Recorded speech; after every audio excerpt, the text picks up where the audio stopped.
দীর্ঘ 17 বছরের আন্দোলন সংগ্রামের পরে জুলাই গণ অভ্যুত্থানের পরে আমাদের এই বহু প্রতীক্ষিত সংসদ নির্বাচনের মধ্য দিয়ে বাংলাদেশে আবার গণতন্ত্র প্রতিষ্ঠিত হয়েছে, জনগণের ভোটাধিকার প্রতিষ্ঠিত হয়েছে এবং জনগণের যে আশা আকাঙ্ক্ষা সেটা ভোটের মাধ্যমে প্রতিফলিত হয়েছে।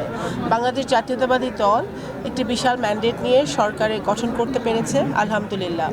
আমরা আজকে বাংলাদেশের পররাষ্ট্রনীতি শুধু নয়, বাংলাদেশের সকল নীতি পরিচালিত হবে, প্রতিফলিত হবে আমাদের সবার আগে বাংলাদেশ নীতিতে। আমরা আমাদের পররাষ্ট্রনীতি সকল দেশের সাথে আমাদের সমমর্যাদা নিয়ে আমাদের সম্পর্ক থাকবে, সকল দেশের সাথে আমাদের কূটনৈতিক সম্পর্ক থাকবে, বন্ধুত্ব থাকবে, কিন্তু সেটা হবে সমতার ভিত্তিতে, পারস্পরিক মর্যাদার ভিত্তিতে এবং অবশ্যই বাংলাদেশের স্বার্থ, বাংলাদেশের মানুষের স্বার্থকে সব 1 নম্বর প্রায়োরিটি দিয়ে সকল পররাষ্ট্রনীতি বাস্তবায়িত হবে ইনশাআল্লাহ। আমাদের তো মাত্র 2 দিন হলো বাংলাদেশ জাতীয়তাবাদী দল সরকার গঠন করেছে। আমরা ভিসা প্রক্রিয়া যে জটিলতা আছে বিভিন্ন দেশের সাথে বাংলাদেশে, সেটা আমরা অবগত আছি। পররাষ্ট্র মন্ত্রণালয় এটা নিয়ে কাজ করছে। ইনশাআল্লাহ ধীরে ধীরে আমরা ভিসার সম্পর্কিত যে জটিলতা, সেই জটিলতাগুলো আমরা নিরসন করতে পারবো দ্বিপাক্ষিক এবং কূটনৈতিক সম্পর্কের মধ্য দিয়ে। আমি শুধু ফরিদপুর জেলার অধীনে, আমার নগরকান্দা সালতা তো বটেই, ফরিদপুর জেলার অধীনে সকল উপজেলা পৌরসভার উন্নয়ন করতে হবে, অবকাঠামো উন্নয়ন করতে হবে, শিক্ষা স্বাস্থ্যের উন্নয়ন করতে হবে এবং শুধু ফরিদপুর জেলা না, বৃহত্তর ফরিদপুরে আমাদের উন্নয়নের একটি বিশাল স্কোপ রয়ে গেছে।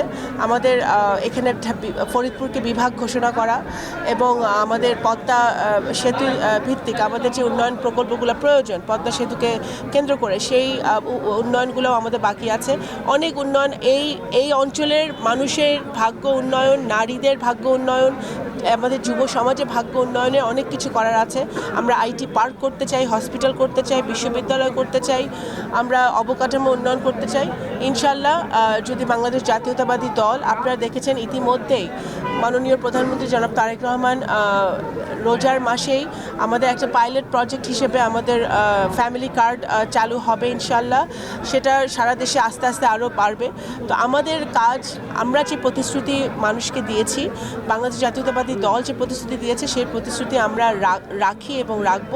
শহীদ জিয়ার সময় থেকে দেশনেত্রী বেগম খালেদা জিয়া এবং বর্তমানে মাননীয় প্রধানমন্ত্রী জনাব তারেক রহমানের নেতৃত্বে সকলকে সাথে নিয়ে, সকল আরও যারা দল আছে, মত আছে, সকলকে সাথে নিয়ে সকল ধর্ম, মত, দল নির্বিশেষে ঐক্যবদ্ধভাবে আমার দেশ পরিচালনা করতে চাই এবং সকলকে সাথে নিয়ে নতুন বাংলাদেশের দিকে এগোতে চাই।